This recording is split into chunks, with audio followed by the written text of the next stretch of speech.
Sa mga pupunta ng sementeryo ngayon, magdala ng asin para hindi multuhin.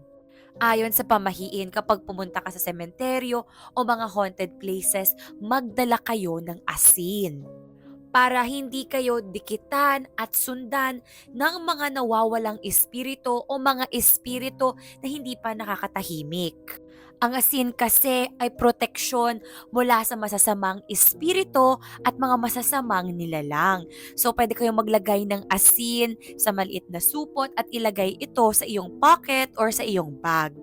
Dati yung nag-haunted tour ako sa Intramuros, may asin ako sa aking pocket at nagtapon ako ng asin sa aking balikat. So na-post ko rin yun before.